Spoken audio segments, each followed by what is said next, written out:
Right now, heavy rain and snow here across the state. What you need to know to stay safe, plus the timing of our next storm. You're not doing anything about it. What am I supposed to do? We have medical coming. A man stabbed and begging for help, but 2 Salt Lake City police officers are waiting for paramedics. Within 2 minutes of them arriving, the scene was safe for paramedics. Were those officers responsible for that man's death? Tonight, a decision has been made. It's entirely possible that it could be, mid-May to mid-June before this pile of snow is all gone. An avalanche has buried the bottom of Bridal Veil Falls. What this means for one of Provo's most popular places to recreate. Love him or hate him, he's back. After 5 years in Utah, Donovan Mitchell is back in Salt Lake with his new team. Still is one of my favorite players. He dropped 71 the other night. But how do Jazz fans feel about the All-Stars' return?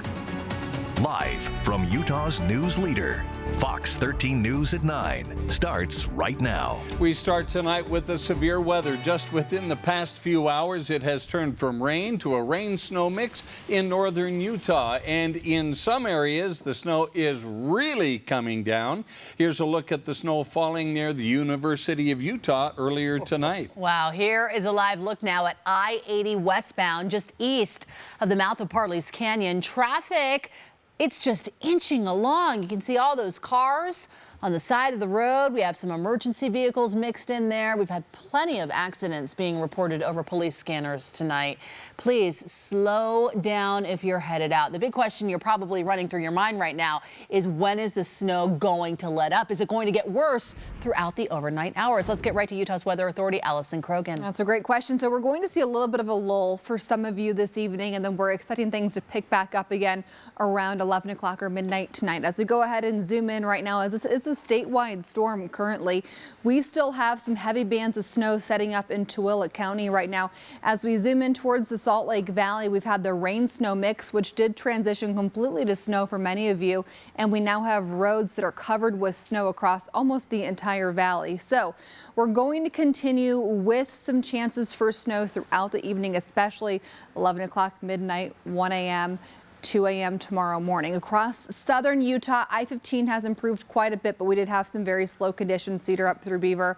And the other thing that has changed since the earlier news is we have winter weather advisories that have been issued for the northern Wasatch Front. This does include the Salt Lake Valley, the Tooele Valley, all the way up through Farmington, Ogden, and the Cache Valley. So winter weather advisories through tomorrow morning. For the Wasatch Front into the overnight hours, temperatures hanging in the 30s with chances for rain and snow and potentially some snow squalls as a possibility tonight. The storm lasts through tomorrow. Another storm arrives this weekend. More on that coming up.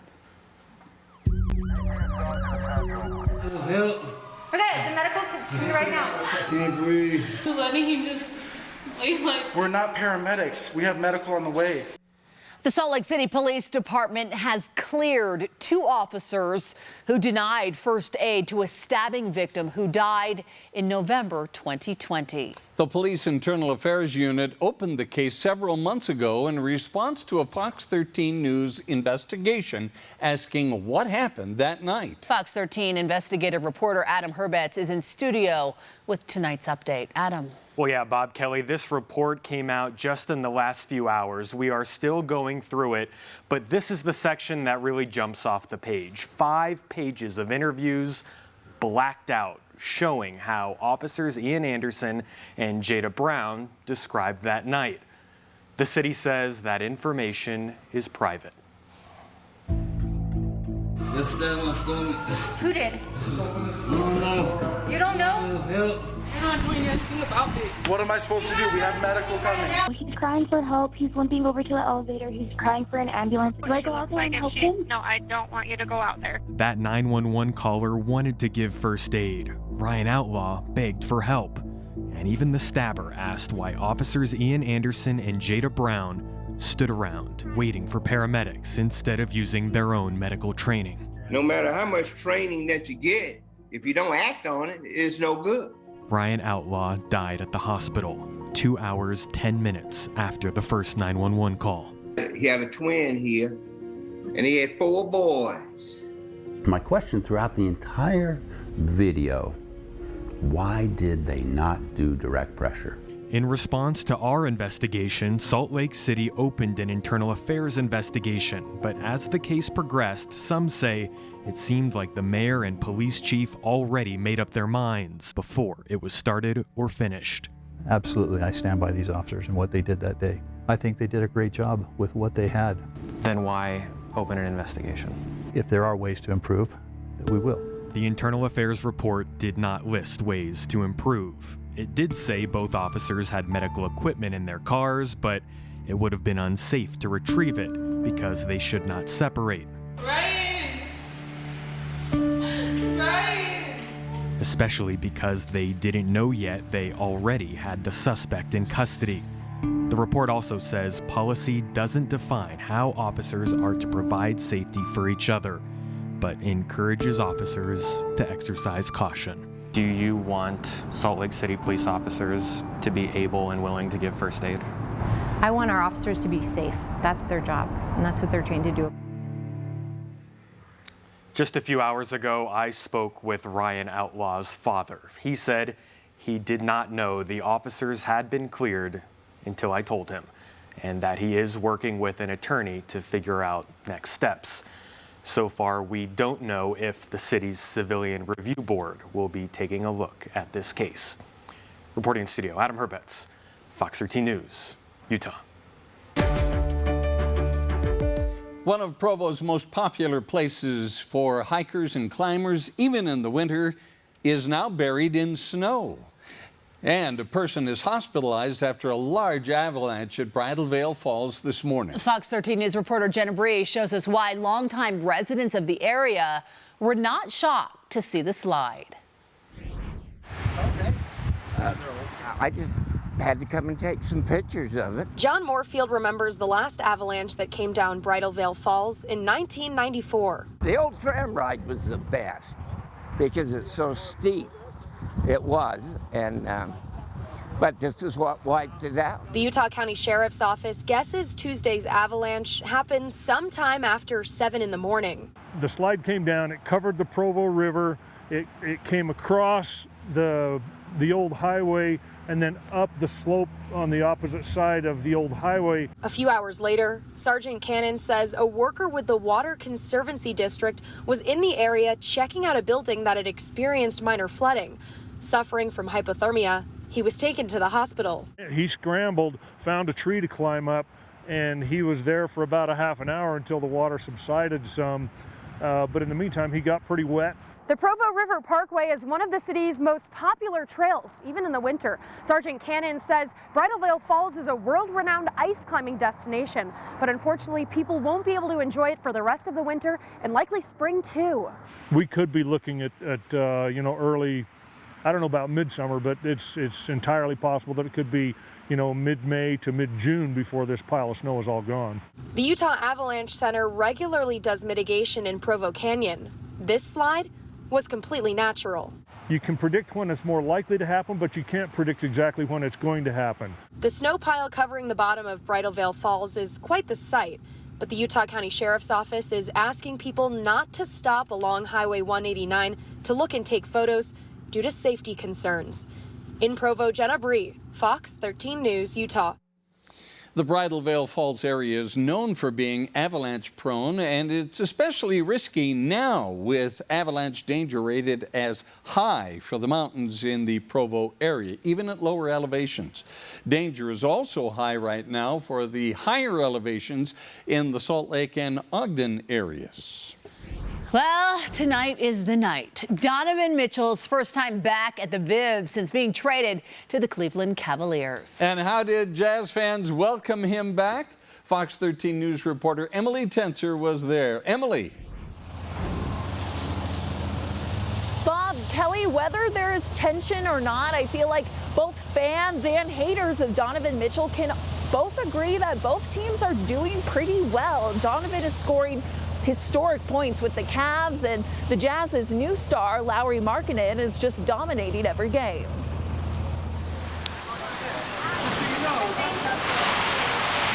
A dreary, rainy Tuesday outside the Vivint Arena has no sway on the anticipation of All-Star Donovan Mitchell's return. Love him or hate him, he's back.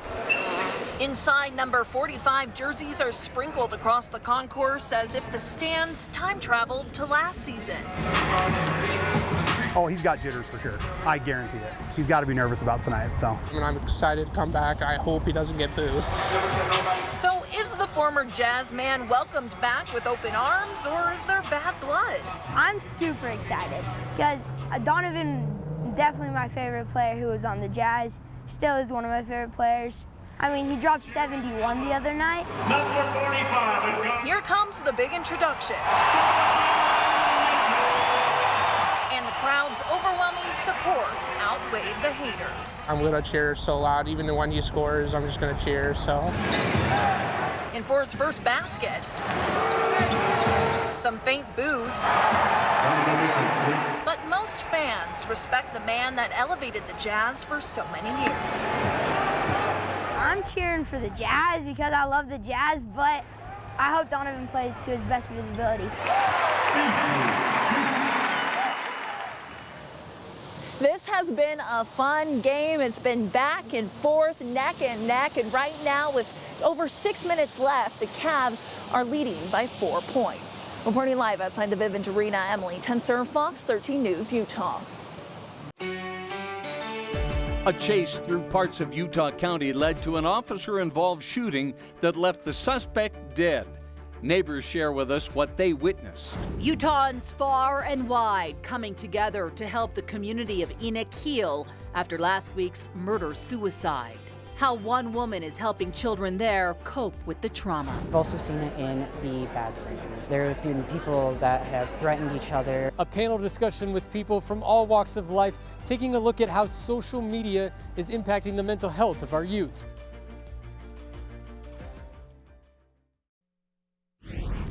After nearly 3 years, Salt Lake County is ending its COVID-19 emergency status. The county originally enacted the emergency on March 6th of 2020. Today, Salt Lake County Mayor Jenny Wilson reflected on the past 3 years of the pandemic, and the emergency declaration helped us getting to this point. Dozens of declarations recommended initially when we were in our modified status and working out of the command center, continuing on. And there was always some engagement with the council asking as to why, and we always responded because COVID's still a thing.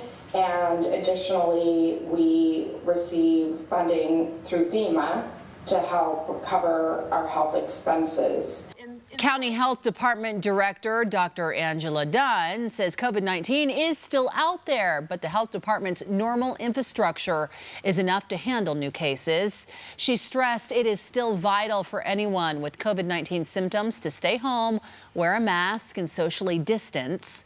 COVID-19 cases have been trending downward around the state. The 2023 political season is heating up in Ogden with another candidate tossing their hat in the ring for mayor. Angel Castillo announced this morning, just a day after Taylor Knuth's announcement. In her announcement today, Castillo highlighted Ogden's history. We need to celebrate LDS history and everybody that helped build that railroad, the Mexican Americans that built it, the African Americans that built it. We need to honor the fact that we had an internment camp here. We need to tell everyone's story, the good, the bad, the in-between, and I am tired of our kids having to go to Salt Lake City for history field trips.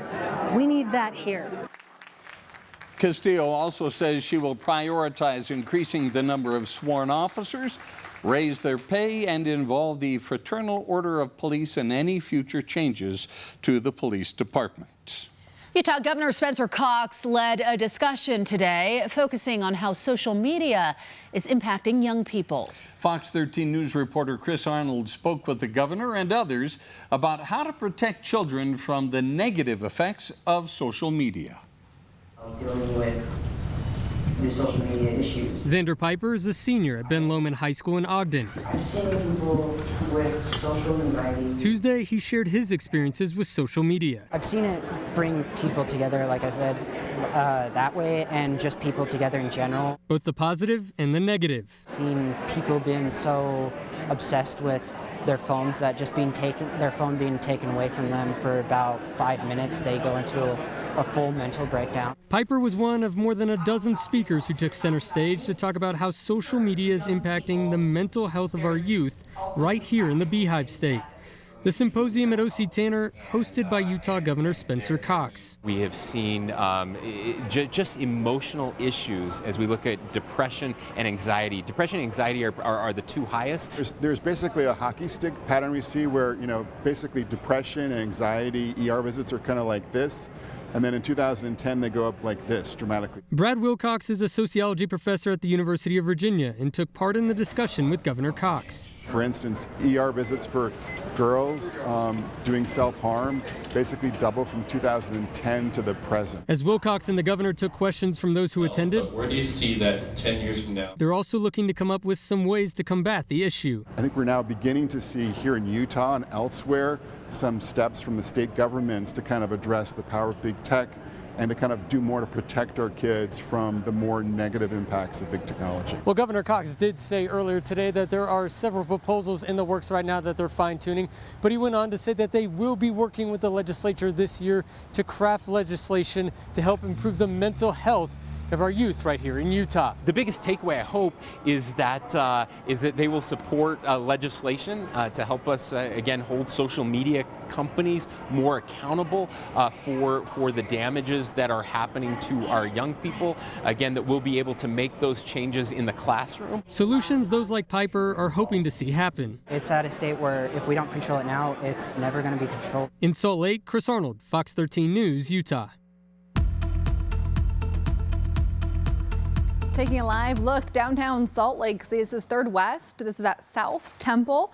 We're going to have some fresh snow on the cars as they're leaving the Jazz game tonight. There's also a big outdoor retailer party going on, block party to kick things off. And what we're going to be tracking for you tonight will continue to be some more chances for mainly snow here across the state. So what's changed in the last couple of hours? We've cooled down quite a bit for some areas. Plus, we have winter weather advisories issued for the northern Wasatch Front. Salt Lake all the way up through Ogden. So Salt Lake County all the way down towards Point of the Mountain. The Tooele Valley also included in this winter weather advisory. Plus, we'll continue with winter storm warnings for the mountains south of I-80 down through Nephi.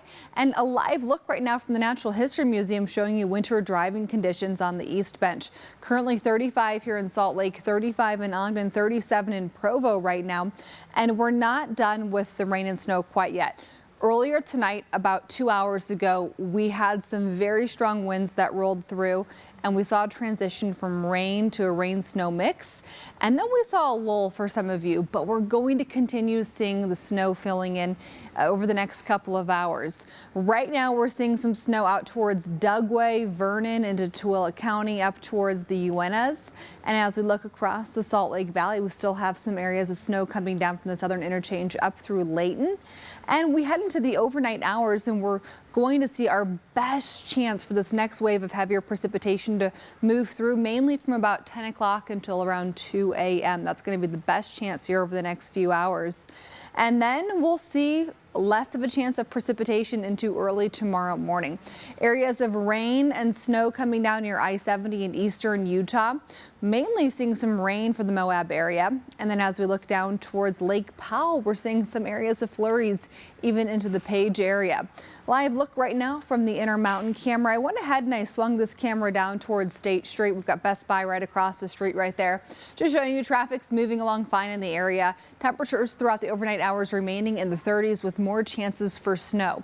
By the time that you wake up tomorrow morning, a lot of this will have tapered off, all right? So when you wake up, we're 25 to 35 here across the state. We'll continue with some lingering snow primarily for the mountains.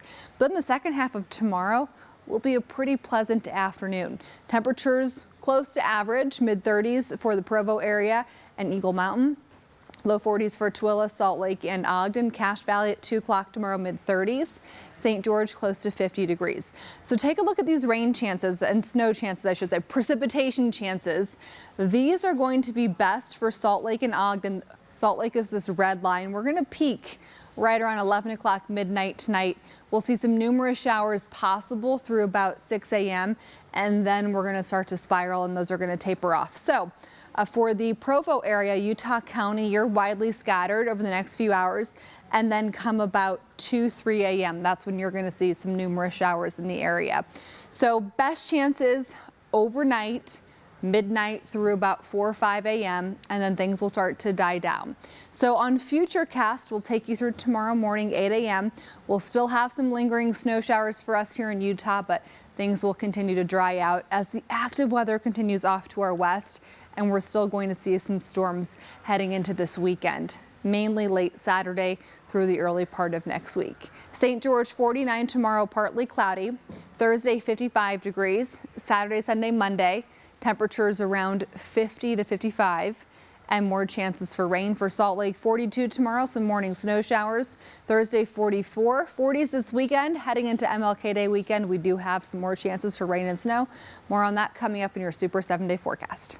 Busy night already. Allison, thanks. Straight ahead, it wasn't just the return of Donovan Mitchell making downtown Salt Lake City a really busy place tonight with all the snow. There was a big block party for the homecoming of the Outdoor Retailer Expo. We're going to take you there.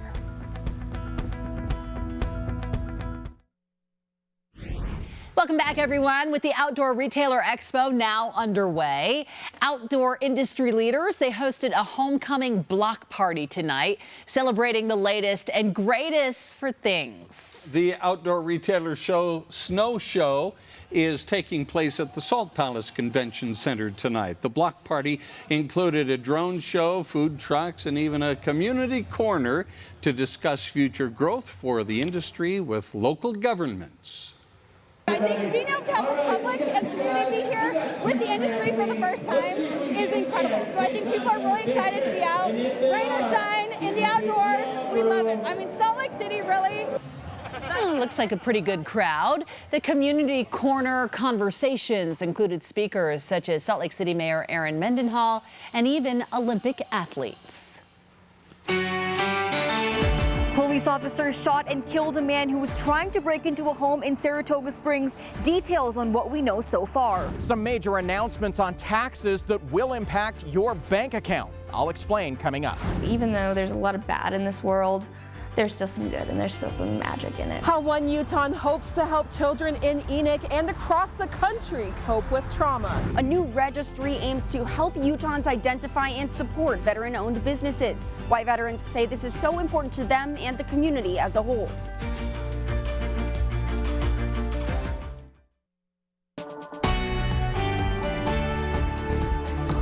We are learning more about a deadly officer-involved shooting outside a house in Saratoga Springs last night. Fox 13 News reporter Maithili Gubi spoke with neighbors and police about what happened. It started as a suspect fleeing a traffic stop in Lehigh when officers found drugs in his vehicle and confronted him. He led a pursuit through Lehigh, American Fork, and Saratoga Springs. Now that suspect tried to break into a home in this neighborhood in Saratoga Springs when police shot and killed him. Dana Rich and her family woke up to police yelling and commotion right outside the home next to theirs late Monday night. When you first wake up for something like that, you're not real aware. It was just a lot of yelling and screaming, and then I saw the flashing lights coming in through our window because all the police officers' cars. Police say the 50-year-old suspect who fled a traffic stop in Lehigh made his way to Saratoga Springs. The officers entered the parking lot, attempted to make contact and stop the vehicle. It was reported by one of the officers that the vehicle actually tried to ram one of the cars or officers. The suspect then drove into a neighborhood and tried to break into a home with a gun. Police say he didn't know the family that lived there and was banging on the door. That home was right next to Dana's. You're in shock at first, like, is this really happening right next door to us? And could it have been our house? The officers then confronted him. Of course, it was very clear that he had this weapon, this firearm in his hand. Challenged him, failed to comply with officers' commands. At a certain point, officers fired upon the suspect. He was pronounced dead. We couldn't see him. His body was behind the bushes, but we could see the officers' bodies going up and down, and they kept trading off. They tried to give him CPR for like a half hour. No one else was hurt. I think it's important to remember that the job that officers do is protecting the public. And in this case, I think that was accomplished. I think we would have had possibly had a very dire situation had he gained entry. Dana says she has not seen anything like this happen in the area before, but felt it was handled as best as possible. It was really scary, but then again, I felt safe because I felt the cops were really doing a good job. 3 Saratoga Springs police officers are on administrative leave while the critical incident investigation is underway. In Saratoga Springs, I am Maithili Gubbi, Fox 13 News, Utah. We have an update now on Hurricane K-9 officer Rico, who was stabbed while responding to calls last month. Rico's partner, Officer Eric DeMille, says his recovery is going great. Rico is expected to get his stitches out this week, after which he'll be able to return to patrol work. DeMille also shared what was going through his mind when the attack happened, saying, quote, "It was a massive roller coaster of emotions for me, but he's proud of Rico for doing his job." DeMille says he is glad that he won't have to work without him, and he thanked the community for their generous support. The support continues to grow for a small southern Utah town grieving after last week's murder-suicide that left 8 family members dead. Last night, students and others gathered in front of Canyon View High School in Cedar City to remember the tragedy in Enoch. The school's principal says he was focusing on the light that each student was for those around them. People also recited poetry and sang in honor of the victims. Meantime, one Utahn is helping children in Enoch and across the country cope with trauma through personalized care packages. Fox 13 News reporter Darian DeBrule shows us.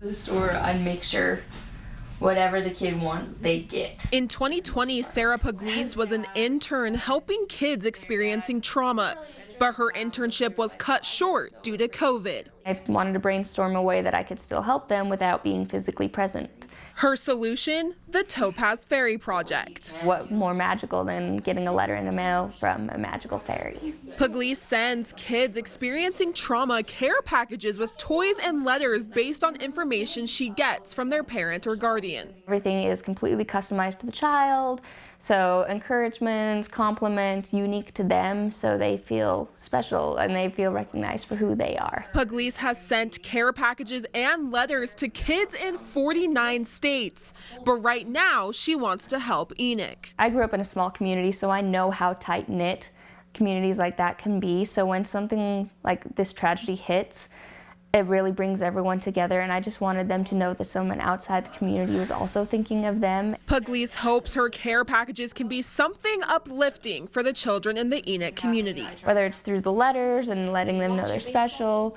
or the toys, just letting them know that even though there's a lot of bad in this world, there's still some good and there's still some magic in it.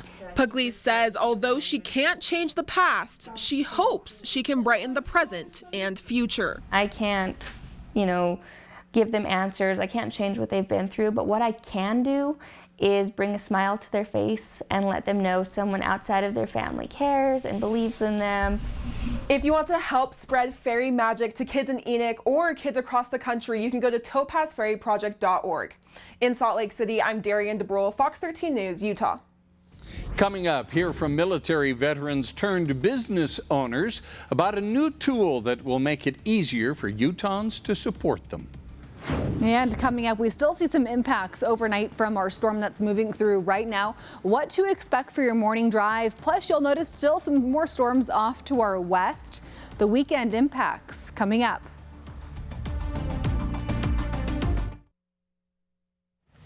An online registry that launched this week aims to help Utahns identify and support veteran-owned businesses. Fox 13 News reporter Lucy Nelson spoke with some of these business owners today about the benefits to them and the whole community.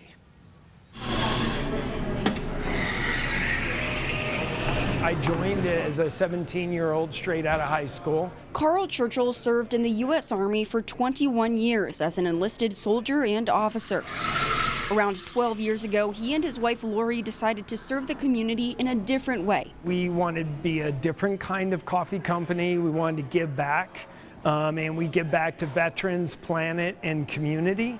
So the veteran aspect of it is really important to us. We've sent almost 22,000 bags of coffee to deployed troops, and we donate to a lot of veteran charities. When he heard of the new Utah veteran-owned business registry launching this week, he immediately signed on, not only for his business, but for others as well. This registry is a great opportunity for them to get some exposure and for the community to be able to identify them and support them. Director of the Veteran Business Resource Center, Rick Brown, says there are around 18,000 veteran-owned businesses in Utah, and sometimes they're not easy to find. Come here. I know a lot of veterans start their own business. I didn't know there were so many, so that's exciting. Yes. Utah National Guard veteran and owner of Beehive K9, Robert Barlow, says he thinks the registry will be great for connecting with other veteran business owners like himself. Reaper, see? He loves it. We support each other. Hey, what did you do for this? What did I do for this? And we try to help each other out and like make both our businesses better through just networking with each other. Brown saying the goal is not only for veterans, but also anyone in the community to discover new local businesses. Put in there that they are looking for tires or looking for coffee or looking for tacos or clothing, anything. And that will, those veteran operations will pop up for them. Above all, a resource for veterans and civilians alike to connect with others and to give back. That's what it's all about, is helping each other out in the community. In Salt Lake City, Lucy Nelson, Fox 13 News, Utah. Still ahead, big news for your bank account. What Utah lawmakers are planning to change about your taxes. And it's down to the wire right now between the Utah Jazz and the Cleveland Cavaliers at the Vivint Arena. Fox 13 Sports Director Jeff Rainier is working right now on those highlights, and he'll have them for us. It's a nail biter. It is a nail biter. He's going to share the exciting action in just a few minutes. Can't wait. Don't go anywhere. We'll be right back.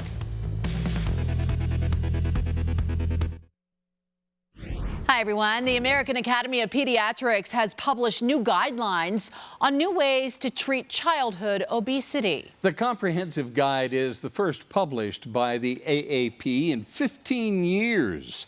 It's a shift from previous watch and wait strategies and recommends treatments that include prescribed dieting, medication, and even surgery.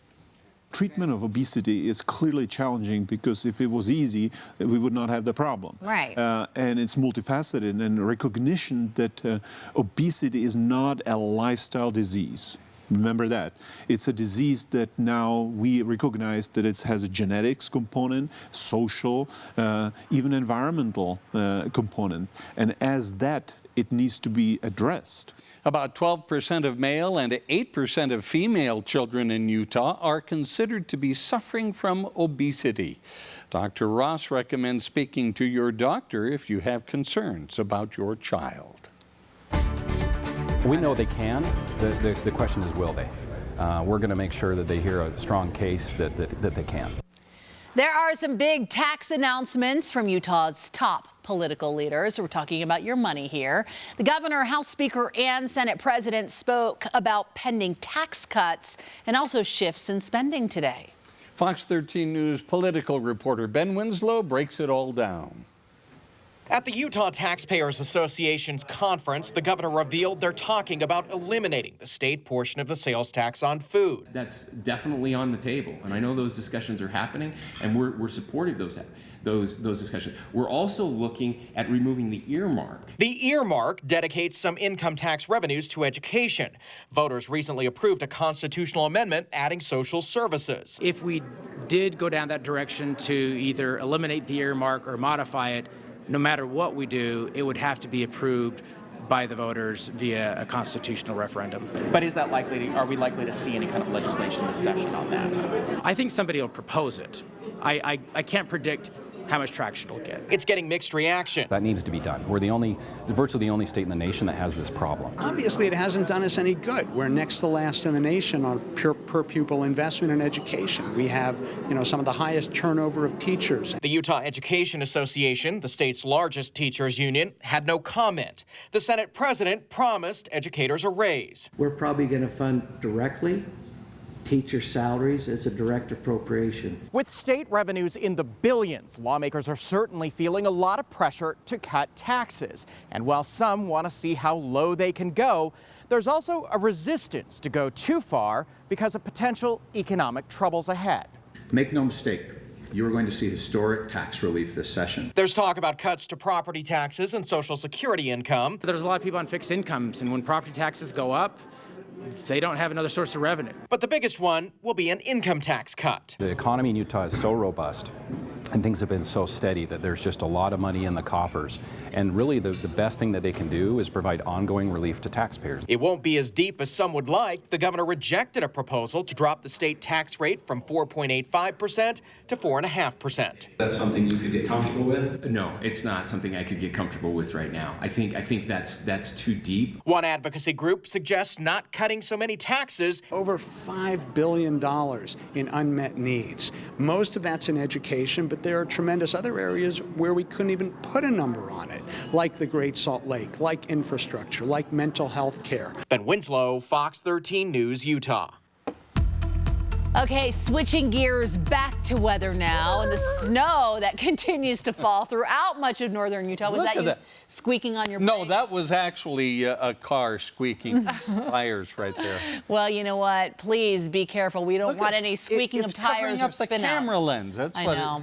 This is a live look at Mountain View Corridor at 6200 South in West Valley City. Snow-covered roads. Yeah, you can notice the cars are going slow tonight, Allison. I swear you could see the frame just a moment ago, but the snow is just coming down so thick in that area that it just covered the lens right there. So what we're tracking for you tonight is areas rain, snow. Some of you seeing a mix. Some of you are going back and forth between rain and snow as our system continues to move off to our east. We still have some rain and snow in the forecast for this evening. Then high pressure builds and we see a break Thursday, Friday, Saturday, but then we have some more storms on the way. So here's what we're currently tracking for you right now in Salt Lake City.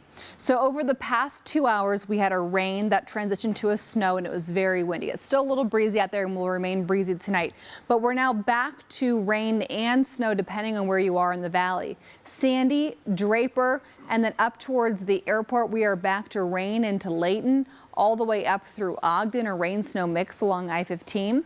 And then we're going to have still the chance for some areas of heavy snow to develop as we head into the evening hours. That's most likely between about 11 p.m., 1, 2, 3 a.m. So what we're going to be watching for you over the evening hours will continue to be some more areas of rain and snow.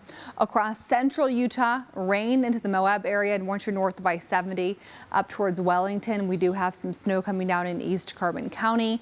And then across southern Utah, a little bit of rain and snow from Lake Powell all the way up through Capitol Reef.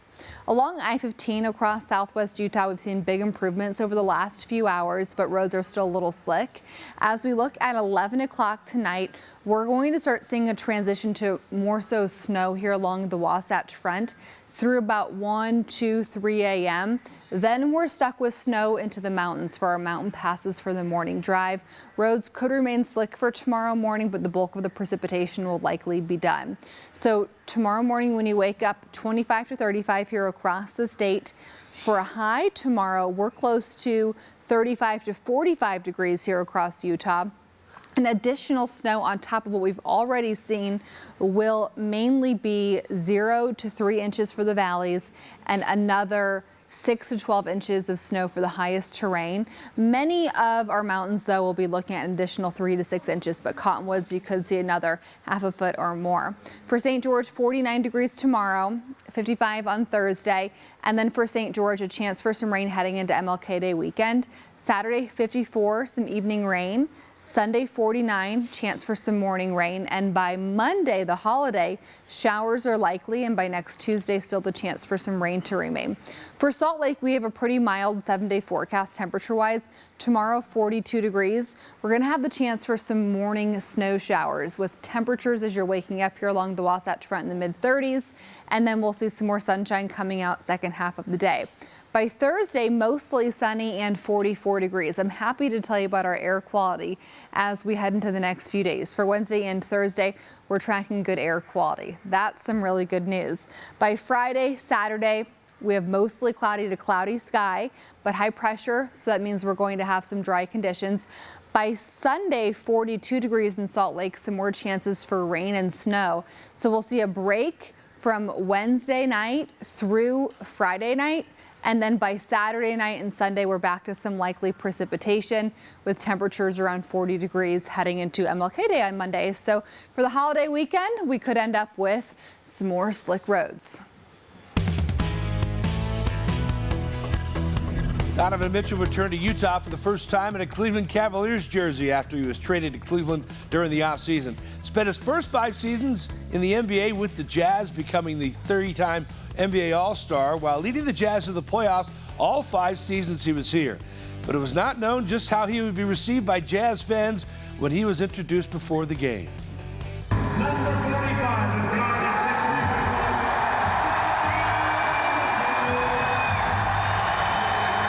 Yeah, good to hear the cheers from Jazz fans at Vivint Arena. Here's Conley going up against Mitchell, scores 2 of his 13 points, but Mitchell came to play. 3 is up and good. Yeah, he likes shooting in that arena, that's for sure, huh? Jordan Clarkson gave a big hug to Mitchell before the game, drains the 3 there in the first quarter. Lauri Markkanen was one of the big key pieces in that trade. That's what the Jazz got for Mitchell. Drives and scores, he had 25 points. Now back to Mitchell. He scored 71 points in the game last week, and he was hot once again tonight. Makes another 3. Then he sets up Malik Beasley, pulls it back, elevates and hits another 3. He had 12 points in the first quarter. Now in the second quarter, it's Mitchell again. Drives and scores. He had 25 points in the half. It was tied at 55 at the break. Third quarter now. Nickeil Alexander-Walker. Nice drive, lays it in. He had 13 points. Jazz were up by 7. Mitchell brought the Cavaliers back in the paint. Floater is good in the fourth quarter. Then here he comes again, back inside for another bucket. Cavs up 1. He finished with 46 points. But Clarkson made some big plays down the stretch. Pull-up jumper is good. Then he steps back and knocks down a 3, plus the foul. 4-point play. JC finished with 32, leading the Jazz to a 116-114 win over Mitchell and the Cavaliers. So I would say that's a perfect ending. They cheered on Donovan Mitchell when he hit the court. He played well. Just they got sure. Yeah. Good enough. Give him his love. Give him wow. And you imagine the pressure that Donovan was probably feeling. You know, I saw him before our 5 o'clock live shot. The arena was empty. Yeah. Kind of peeked out, and you could see he was a little nervous. And I saw him, and I waved, and I said, "Welcome back." And got a big grin on his face and said, "Thank you." Oh, good. You knew it had to be wearing on him, but it's good. Sure. Yeah. I think those cheers tonight, he really appreciated. When they played the tribute video before that, he was, tapping his shoulder and saying thank you. You could see he was really touched. Oh, well, he had a great game. He did. Yeah. Just not good enough. Let's just leave it at that. Yeah. Thanks, Jeff. Yep. Good way to leave it. Yeah. We'll be right back. Thanks for watching Fox 13 News at 9. Stick around. Quickcast is next.